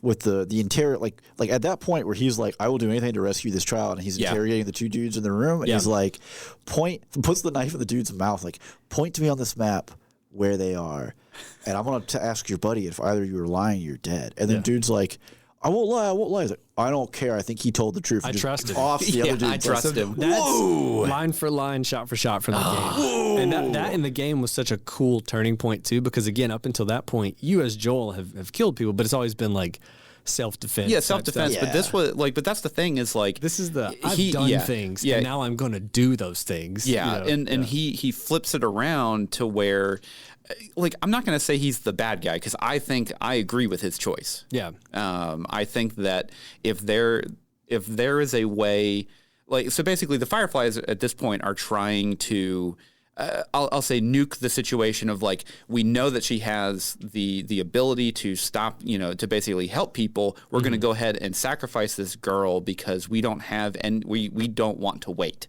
and try and figure out a better way. It is an interesting choice that they give you in the series, at least, maybe not in the game, where it's not like, hey, we're going to keep her and do some tests and do some other stuff first and see, where there's like, hey, we either kill the golden goose or we save the world, and there's no in between. Yeah. Because I have, within plot, I have some objections here. some issues. Bring them up. We want to do it now? Yeah, let's do it. We're in it. We're in it. I forgot we're in it. We're in the thick of it. So they say, right, so the cordyceps are in your brain, right? And so correct. she has some cordyceps in her brain that are sending out a messenger signal to the other cordyceps. Yeah. But they're benign cordyceps, question mark? Probably. I mean, that's probably what it would be. Like, So- that she, her brain has some kind of scent or something that just says, hey, I'm not a bad guy. So she has cordyceps in her arm, right? She has the scar markings from the bite where it started to grow and then it stopped. Yeah. So that point where it stops, that's the point where the message is being received. That's all you need. Yeah. Calm down, people. Well, yeah, that's the thing is like the Fireflies are so concerned about, I mean, and I get it. They're trying to save humanity and do all, the good stuff, the White Knight stuff. But they're so concerned about that, they're not looking at it from the perspective of, if we kill her, just by trying to remove this from her brain, this could possibly remove any possibility that we can keep it. So it's like, no, you want to try and keep her alive as long as possible to just try and study and try and see if you can extract it without just nuclear option of just killing this girl. See what they don't tell you on screen is that Doc is a quack. Well, I was going to say the other thing that you got to consider to me that I've always thought of with that scenario, because in the game, it's the same setup of like, you know, she's already on the table. Yeah. And you come to and you're like, I'm sorry, what? Yeah. Take me to her. And they're like, can't do that. You've been paid to deliver cargo. You did. Bye, bud. Yeah. You're like, no. You have no idea what I'm about to do. Whenever, you know, and I even said it whenever we were watching, I was like, oh, he's about to go John Wick here. yeah. Oh, like yeah. this is going to turn out very bad for them. They're a little more cagey in the game about the chances of whether or not killing success. her will be successful. The other thing that I think is like you have to consider is like this is a scrappy revolutionary group. Yeah, they just happen to have one of the best brain surgeons. Right. Yeah, it's not like they have, you know, Harvard's just number like one here or something. You don't know. A decent surgeon who knows a little about the brain. Like this guy probably isn't an actual neurosurgeon almost. Yeah. Like maybe. Yeah, but like, because they're basically making the assumption of, well, she has cordyceps in her brain because why wouldn't she? Yeah. And it's preventing the signal. So we open the brain, the fungus will be obvious. Yeah. And we'll go with that, you know. So, but it's such a huge, like the way they present it is just a little off to me. I think if either they had presented it as they understood that there's less of a chance, but they're just so far up against the wall That they just as a result of, you know, like this. Maybe it's Kansas City, right? They had this group in Kansas City, and they were relying on them and that group fell apart, and we saw that happen. And now they don't have all the supplies. Like what's her name? She killed the doctor. That was the doctor they were relying. You know, like one of those kind of things. And like maybe the ball rolls downhill. Yeah. And then it's put them further back. Obviously, they abandoned Salt Lake City. yeah. So that already has, but we didn't really ever get a reason why. Well, no, they abandoned Denver. Denver. Denver. Yeah, Sorry, they were Denver. at They were Salt in Lake Salt Lake City. City. Yeah. They Well, abandoned. so I mean, I'll just go ahead and say it. I'm Team Joel and Ellie. I think that he made the right choice. Unfortunately, you know, obviously that's going to cause a very major rift between them whenever she finds out. Because Right. there's no way she's not going to find out, that's- and that's she's the already main- very.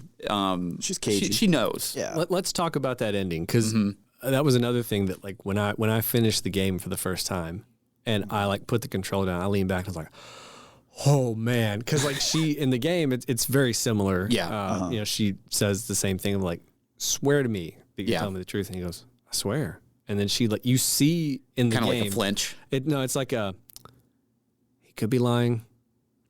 I think I'm okay with that. And, Yeah. like, it's just she like Yeah. kind of like deals Kind of with like it. acceptance. Or it's kind of ambiguous of like Right. maybe she's like I trust him, you know, like so Yeah. I remember sitting there and being like, and I had a save from like right before that, and I replayed like that last section just to watch that scene like multiple times, just to like, man, how do I feel about this, you know?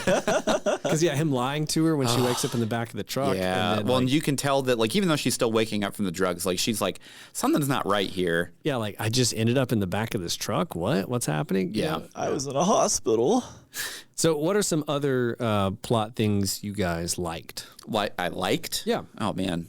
We've talked about be episode here 3 a all little night. bit. Yeah. So, well, episode 3, I was actually about to bring that up. Which, for people listening, what happened in episode 3? So, episode 3 was basically Bill and Frank's story to where, you know, pandemic happens, and then Bill, Prepper. the prepper, the survivalist. and he clearly like waits for everyone to leave, and then he just ransacks everything, has a blast. That whole scene, that whole it's great. montage of him, just he's got a boat, he's got like everything. I'm like, wow, this is great. But what killed me was okay. I just ruined it. He just ruined it. So while we were recording this, while the we recorded Oscars this, are happening. the Oscars Oh, are okay. I was like, happening. what did I just miss? Everything Everywhere just won Best Picture. Oh, wow. Awesome. We have an episode. We have an episode of We that. have an all at episode on once. that. Yeah. Michelle Yeoh, also Best Actress. Best Actress. Wow. Wow. What a sweep for the Oscars. Best Supporting for Ke Huy Quan. Best Supporting Actress for Jamie Lee Curtis. Wow. Just nailed Just it. killing it. My favorite movie of last year got all the awards. Yep. Okay. Anyways, I'm happy. sorry. Back to the last plot. week. Yeah. Back to where we were. So Bill and Yeah. So, you know, like whenever like you're kind of watching these, I'll say motifs for these stories, because, you know, we know that they're not the main characters. We know, and I know just from my understanding of what Last of Us was, they're not going to be tag-along characters for the story, because it's two-person story. So whenever we are going into This, I'm like, all right, this is going to end tragically. I already know it. Oh yeah, I knew from the start. Yeah. Once we figured out where they were going with the two of them, I was like, well, this only ends tragically. Yeah, there's no way this is a happy ending outside of it is a melancholy ending from the sense of they still get to be together at the end. 10, 15 years. Yeah, that's a great. That's because it's like 2003. Then 4 years after that is when Frank shows up. So Yes. that's 2007. So they get 16 years. yeah, 2023. which is this was 2020. In the no, it was 2023. Yeah, never mind. Ignore it. Yeah. They die like a month before Yes. Joel and Ellie Yeah. make it to the place. But yeah, so the final scene of them, at the dinner, and like you think that Frank is just going to die, but then Bill's like, no, there's more than enough in there to kill both of us. Yeah. And they don't say it, but it's understood. And him, whenever he puts the plate out and he rotates it the same way that he did the first time, and it's the same meal. It's that symmetry from the Oh, man, first part. it's just, like Beginning and ending. yeah, you want to watch me cry? Just that right there, like, oh man, just absolutely destroyed me. Well, I mean, it's one of those things, right? Like just putting yourself there, putting you and your wife, or like me, putting me and my wife in that same scenario of, hey, like the world is kind of like a guttering flame right now. Yeah. Like human civilization is on the brink, and we're on our own, and like you reach a certain age, and like the support system isn't there anymore. It doesn't exist. It's just you, and at some point you're like you make that decision, and that's such an incredibly hard decision. Like, whew. Yeah, I mean, it was. I think that is. It's crazy because like there's so many good emotional moments in the show. That one still just sticks out to just being. I think it's the biggest. I was going to say it's the biggest. So much time, like the entire episode is devoted to setting it up and knocking it down. Yeah. Whereas most episodes, you have to have some other. And you have to have a way out to the next episode for our main characters. You still have to move Joel and Ellie forward. Yeah. Whereas here, they're gonna move forward because they're coming by and then they're leaving, but they're not the crux of the episode. They're not the story. Well, I saw a lot of people online as I've been watching and kind of reading, complaining about the fact that what they said was that it seems like the show has started like 5 times because episodes like episode 3. And I'm like, a little bit. I don't care. Like, It doesn't matter. Yeah, it doesn't matter. Like, I'm enjoying what I'm getting. Yeah. But I will say, as a small objection, the pacing does suffer sometimes because it does feel kind of like an episode starts. You're like, oh, here we go again. We're resetting back, Right. And that can, well, especially when the previous episode left you in a position where you're like, what are they doing? Where are they going? And it's 2003 again. Come on, people! I don't want to be in 2003. I want to be in 2023. Come on, move forward. That's fine. You can have your opinion. It's not the end of the world. Yeah, Like, no, the pauses pay off every time. Yeah, I do understand the nitpick. Like I can see it. So, and I do want to say, connected to the episode 3, right? So, episode 2, as Joel, Tess, and Ellie leave the Boston QZ, the radio clicks on and it plays an 80s song. Yeah. And at the end of episode 3, when Joel and Ellie are investigating the basement, and there's the program where if there's a certain number of weeks goes by and it doesn't, then it sends out the distress signal. Yeah. And that was the distress signal saying, hey, they've been dead for a month at that point, right? Yeah. So I thought that was a cool, like they do good job with those kinds of pieces where they leave you little hints that will pay off later. Yeah. Like the whole bit about her initial story about, well, she was bit in the mall, and then we get the mall flashback, and then we get, by the end of the season, we get told, I told you this wasn't the first time I killed someone, and the first person she killed was her best friend in the mall. Right. Like we're like these pieces that they kind of leave out there and they call back. I think they did a really good job of giving you little bits of info where you could be like, well, that's obviously important, but they're not telling me anything. And then later you're like, Here's the reveal. yeah. Yeah. What about you, Ryan?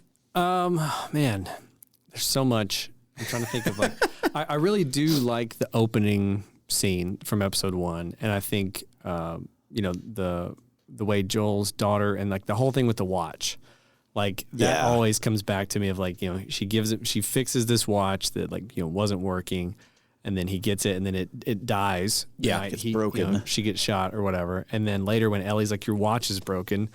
you know, and it's like it's this little jab at him that she has no idea. Yeah, like just how deep that hit. cuts. Yeah, you know, and it's like, oh, and again, that's from the game. They did it great in the show. Well, even you know, it's like, oh, how'd you get the scar, you know, kind of thing, and then you know, he's like, it wasn't someone else that shot me. And I was like, oh man, and then I really like Tess's the way she goes out in the show a lot better than the game, because in the game she kind of like she gets bitten and she's like, I'm gonna stay behind. You guys go, and then like she gets shot or something by like it's like the Fedra troops. Oh, yeah. Sorry, go ahead. Well, I was gonna say in the show they also introduced the idea plot wise is important that like the infected can hear each other through the ground and they're all connected. That's not in the game. In the game, it's just they come after you because it's a game. You know what I mean? Like interesting. But like when that was introduced, I was like, I don't know how I feel about that. But then I was like, they did a really good job with ramp that. It up. Yeah, well, that scene where amps she it a lot. You know, knocks over all the barrels and blows it up. That was great. That was like a much more to me fitting end for Tess than what happens in the game. So I do have a problem with that scene. Just the lighter, the failure lighter. Well, not even the failure of the lighter. There are grenades that are there that you could have just held one and then just pulled the pin and just tossed it and just blown yourself up. Yeah, like she throws an entire case of grenades on the ground. Say, there is no guarantee that a grenade ignites gas like that. Yeah, because it's not really the lighter. Okay, sure, whatever. If we're being really nitpicky, there's no guarantee that a lighter will ignite. Actually, like if you lit a Zippo and dropped it into, don't try this at home, kids, please. I was gonna say, hold on, do we need lighter fluid, kerosene, gasoline? I mean, it will light. No, not the last one. The gas, is the one because it's the fumes that burn, not the like it'll like you can. Man, why am I saying these things? Unclear. I'm just gonna move on with my life. For the FBI, whoever's listening to this episode, I promise you, we are not terrorists. Don't experiment with any of these concepts at home. I can't even get my grill to light half the time, so don't come at me. All right. So, other plot stuff. Was there anything else? Any scenes you wanted to shout out? So I really like every time because again, Ellie is born post collapse of society. Oh, right? I love that scene too because again, that wasn't from the games. That was added. I'm not talking about that scene. But I just wanted to throw out like before we move past because I'll forget it again. I keep forgetting it. That scene was great, and I thought Ashley Johnson did great, and it was a great addition. That well, especially whenever she's like, "You're just gonna have to kill me." And then she, you know, Marlene's like, I can't do that. And then like, you know, she walks out, takes Ellie, and then you can see the resolve, and she's like, I got to do that. Yeah. Every time that Ellie is exposed to something from pre-collapse, right? Yeah. So like, there's the crashed plane out in the field, and she's like, how cool would that be to be in the air? And you know, Joel's just like, probably wasn't very cool for them. And then like he's talking about air travel, you know, the way we view it, where it's mundane, it's kind of crappy. You're stuffed in an aluminum tube with a bunch of people for a couple hours. Yeah. Whereas to her, like you could just fly. Or like the first time she's in a car, she's like, this is the first time I've been in a car. It's like a spaceship. Yeah. You know, she's pushing the buttons and he's like, seatbelt. She just kind of looks at him like, what's the mean? seatbelt? You have to put the seatbelt on. Like all of those moments I thought were great just because she is a post-collapse baby. Yeah. So there's so many elements and things that he takes for granted because he's 36 when everything went south. Everything went south. Thank you. Upside down, whatever you want to call it. I was coming up with the terms for it. They're all not usable on air. So, so at that point, you know, a lot of stuff for him was just kind of old hat, whatever. Yeah. Just life. He didn't miss it per se, right?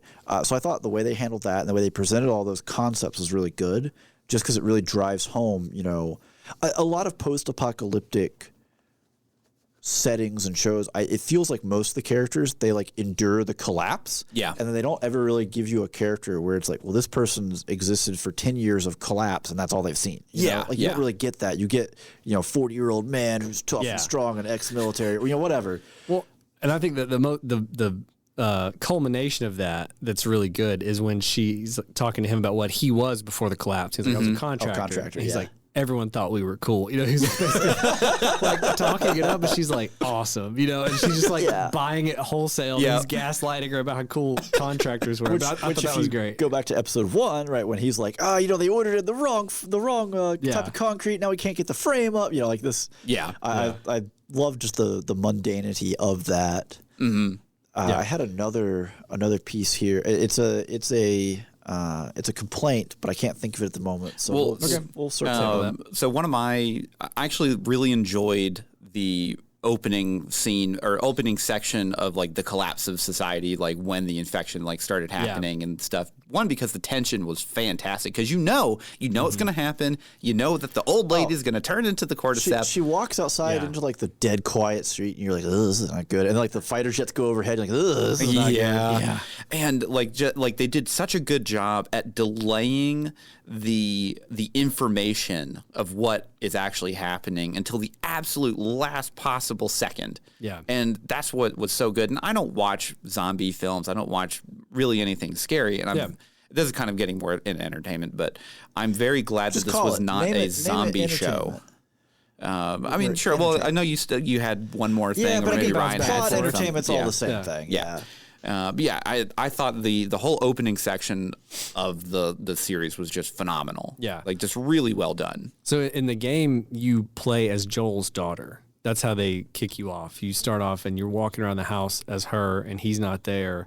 And like you have this like thing on the TV, and you see this reporter out like talking about something's going on, and you see the gas station explode, and the TV goes to static, and then out the window you hear, and she looks over and you see like the flames, and you're like, ooh. And you go out and you just have the neighbors, they're coming in. So, but it's a lot more truncated than what happens in the shows. She never makes it out of the house. Oh, really? Before, like she doesn't visit with the neighbor before. Gotcha, You get extra backstory in the show, but then when she gets in the truck, you're just like leaning around, looking out as you pass by, like people stop, help him, Dad. No, we don't have time. You know, like all that happens. I feel bad for the neighbor whenever like Joel kills the old lady. He runs and over. then he's like, "Get out, get back in the house," and then she just gets run over by these. Completely. Yeah. But that like you're saying, that slow build of tension that they present in that episode is just like, because you know it's gonna pop off. Like you're just waiting for like what's gonna happen. You know, they did really good. Yeah.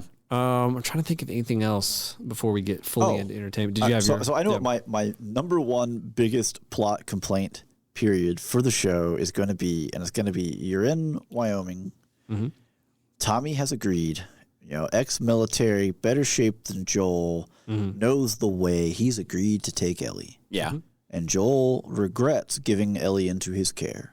There is nothing that says Tommy hasn't already agreed to this trip. He can come along too.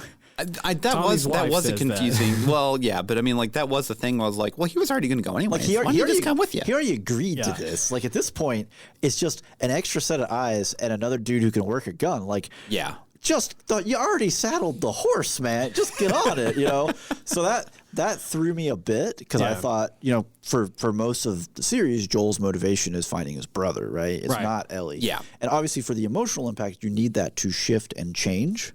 For Joel. And that's all well and fine there, but I really, watching that happen was just like, what?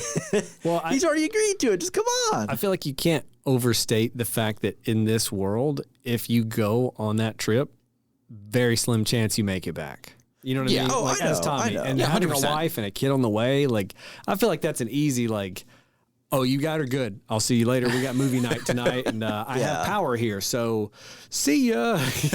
Yeah, but like that, I don't know, something about that was just like, how do you just, especially again as they are brothers, right? Like, how do you just be like, okay, well, cool, you got her, then bye. Like, just at least be like, well, I'll get you, to like the highway or whatever. Part of the way, I'll get you anything where it's just like, man, this guy's a kind of a crappy brother. I mean, like he wasn't portrayed very well, just like well, not at the start. Like at the start, he was great, but then like in that episode, he was portrayed as very much like not necessarily interested in anything. The plight of anyone else. He just left and was like, I found a really cool place where I can be, and I just don't care anymore. See ya. Yeah. You also have the added layer of the things that he and Joel did. Yeah. He, through conversation, framed more like things that Joel did to keep them alive, which is the things like popping kneecaps off with a knife. And like how Joel knew this is an ambush because I used to be on the other side of this. I get the feeling that Tommy hadn't reached out to Joel because that's who Joel was, or who he assumed Joel still was. Yeah. You know what I mean? Oh, but at the same time, Tommy's the one gunning the soldier down at the start. Yeah, sure. but that's the desperate, too. He doesn't want to watch his brother or his niece. Yeah. But at the same time, like, let's not pretend like you have, like, anybody who has survived up to this point, 20 years post, Hasn't done something terrible. unless they are absolutely just enshrined in the grace of God or whatever lucky charm you believe in, they've done something horrible to be around. Absolutely. Yeah. Just by default. Like I don't know. whether Paul Rudd exists, so. I mean, he could have got to that point, but I didn't see him in this show. Tomorrow there's going to be a big article. Paul Rudd, total dirtbag. I'm like, not my Rudd. Not my Ruddy. You did this. Okay, entertainment. Were you entertained, Steven? I mean, yeah. I do think for just like kind of me, trying to not, push my glass up, actually the method by which it spreads in the game is a much more believable in terms of like, again, It is. We just saw this with COVID, right? Yeah. If it's the more easily transmissible it is, the more it can spread and the more it can just snap and be everywhere around the globe. Yeah. Well, Whereas- I did like the idea of it being like within the flower. Right. But so I initially I thought, oh, that's a really cool way to answer that. Then I just sat there and I was like, when's the last time you ever just picked up a handful of flour and ate it? Any flour you ever have eaten was baked at like 300 plus degrees. Everything in that was dead. Okay, yeah, that's fair. And then I had that thought too, and I was like, well, he did say cereal, and I was like, you idiot, cereal is also cooked. And I like looked it up, and it's like cooked at 95 degrees Celsius. I was like, dang it, now I'm kind of mad that I looked this up Oh, for don't myself. say that. Yeah, You're ruining my perception here. Well, Not So- mine. I still think it could spread. I ain't eating well, those Wheaties. Well, no. Well, here's the thing. I don't object to the concept of it spreading. It was more just the instant snap where it's like, one day life is fine and we have a news article about Jakarta, and then the next day planes are crashing from the sky. And I think that's really fast. It is really fast because, again, as we've seen with an actual pandemic, Pandemic, it takes a little longer than that. But I do think the idea It's that like 4 weeks. a lot of people and get see- infected, and those people bite people, and those people bite. Right. Right. It's right. like, But Yeah. the people who What's are it like? but the people who are You just biting turned that into a people soundbite. don't get on and like pilot planes to go to other places. You know what I mean? Right, but the people that ate those Wheaties. yeah. Maybe. But the Yeah. Wheaties were cooked.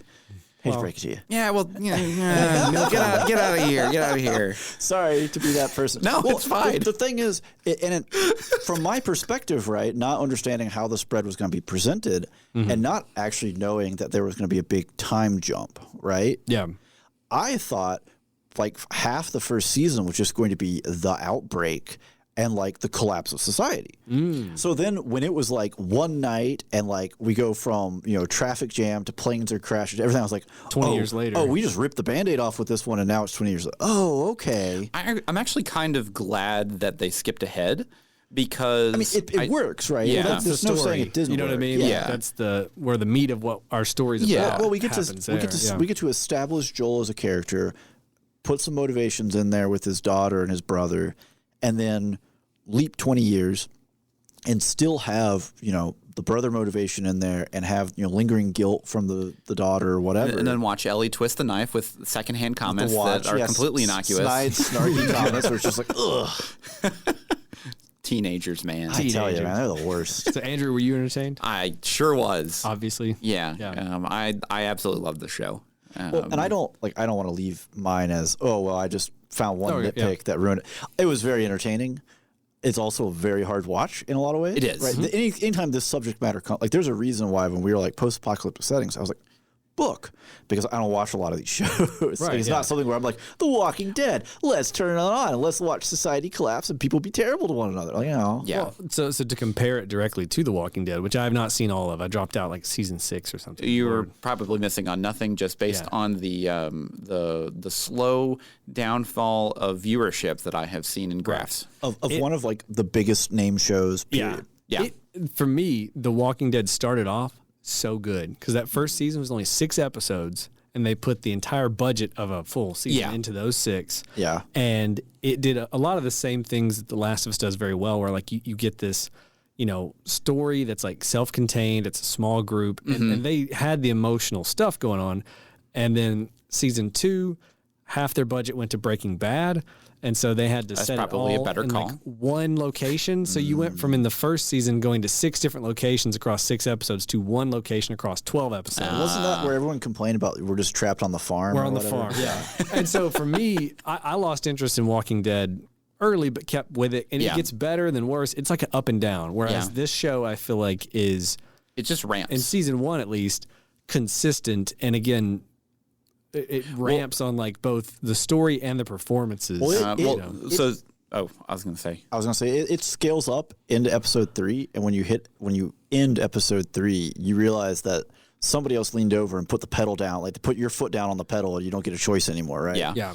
So this was one of the shows, overall shows that has bucked the trend of basically initial season opener, and then it dips in the middle, and then it grows back up for the season finale for viewership. Oh yeah, it's gone pretty much up. This has pretty much been a straight up trend for the show. Like by the end of episode 8.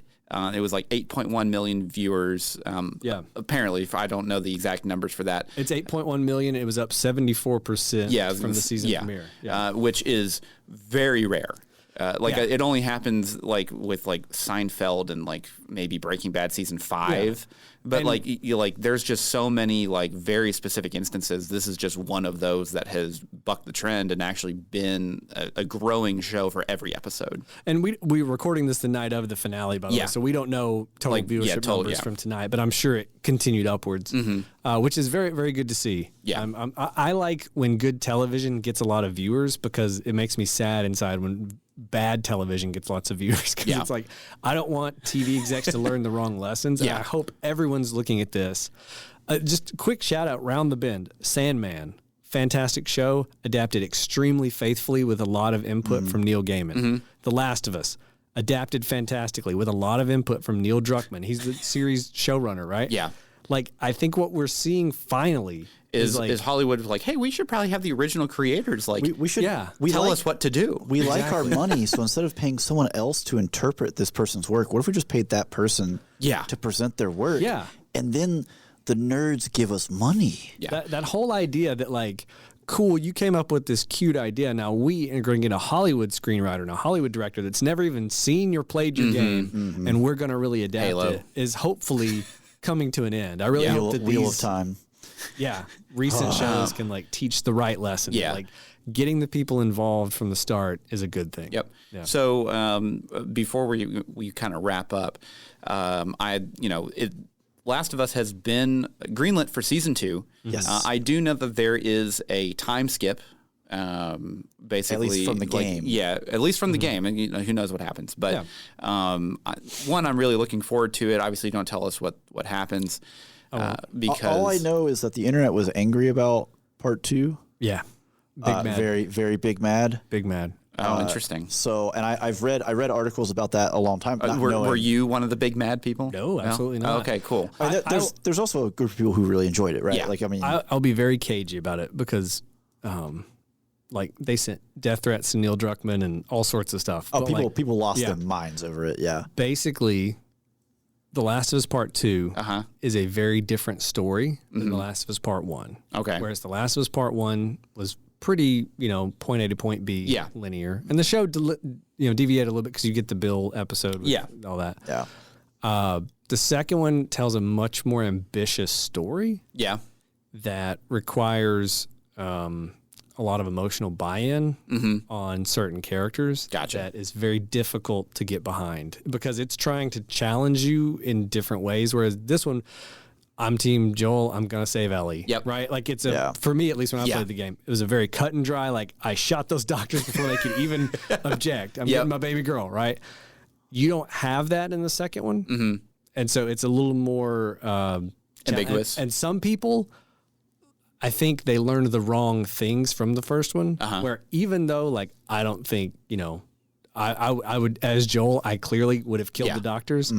I don't think it's the right thing. Yeah. You know what I'm saying? Like on a lot of levels. Well, I mean, they talk about that in the after credits behind the scenes bits where they're talking about they were exploring, where love takes you, because it can take you to great things. It can also make you do potentially terrible things for love. Right. And that was kind of the crux or whatever of the show as a whole. So, and before we go any further, because we are running out of time. We are. Yes. We're quickly running out of time. Rapidly. Okay. So, quick fire here. Is there another video game series that you would love to see adapted with the same tender love and care that Last of Us has had? I'm just going to go ahead and say mine. Yeah. BioShock. I'd love to see a BioShock with this kind of production quality. Yeah. Oof. Oh, man. I mean, so the problem here is my choice has already been done poorly. Well, what would it be? World of Warcraft? I would like to see Halo done well. Well, I mean, that's fine. You can still do Halo. I mean, like, the story's still there. I'm just saying, like, the problem for me is I think all my choices would be sci-fi. Yeah. It would be a Halo, it would be a Mass Effect, it would be, and those are all, I think, kind of not doable in a TV format because of the budget. Like Amazon, Jeff Bezos has to decide that he wants to buy the property before they get the funding necessary to represent. Do it right. Yeah. But also with like Mass Effect, it's so much about your personal choices. Right, and stuff everyone has a different story for Mass Effect. So like, no matter what you do, you're going to make some subsection mad because they've never played that line or whatever, you know? I would honestly say Resident Evil. Like, do it again, do it better. Because there have been a lot of adaptations. There's the Mila Jovovich series. There's a ton of them. That were terrible. There was the first one was fun. The first one was good. It was bad. It was fun. I didn't say good. I said fun. Okay, fun. I was big mad coming out of that one. I was like, how do you mess it up? It's a mansion. What? Oh, I was so mad. And then the most recent movie, Escape from Raccoon City, which kind of tried to reboot it, had like no budget. It was like 20 or 30 million. It was like, for nowadays, nothing. Yeah. And it was just, they tried to combine the story of Resident Evil 1 and 2 into one movie. And I'm like, no, you could barely get the stories of both into one movie. Yeah. Or, in their own individual movies. Why would you? And anyways, I didn't watch it, but it was a mess, according to what people said. So I think that story, if done right, aka making it campy, would be a lot of fun. The other one would be Metal Gear Solid, which Jordan Vogt Roberts is already working on possibly doing. Yeah. He's the guy that directed Kong Skull Island and some other stuff. Yeah. And I don't know that he's like the best director on earth, but what he's said in interviews has been like, okay, this guy gets it. Like what you would need to do to try to translate what happens on screen to a TV or like an interactive medium to a non-interactive. But I think that's going to be all the time we got. So if you like what you heard and you want more and you'd like to support the show, you can give us $1 over on Patreon. For just $1 a month, you get access to all of our bonus episodes. We upload at least one a month. And this month, we're doing a Patreon Picks poll. And anyone at the $1 and above tier can vote on that. Just to reiterate, those movies, we're voting on 80s movies that scarred kids. We got Labyrinth, Dark Crystal, Legend, and Neverending Story. Yep. So if you vote on those, patrons get early access to those before they hit the main feed. Check that out. If you don't want to give us $1, you could also just leave us a review. We would greatly appreciate it. iTunes, or just share us on Facebook, whatever. Wherever you listen to podcasts. Look, if your main podcast provider is Spotify, I understand you can't leave individual reviews. Just review the app and leave a review for us there. We're going to make that a thing one day. I want to see one of those review pop be up. like, Spoilers Intended is a great podcast that you can listen to on Spotify. The app Spotify's fine, whatever. It's the podcast is the reason I'm here. And just share it with a friend. If you know somebody you think would like this type of show, send it to them. Text message. Greatly appreciate it. Carrier pigeon. Whatever you got. Yep. And that sounds like all the time we have. Until next time, I'm Ryan. I'm Andrew. And I'm Steven. And every spoiler was intended.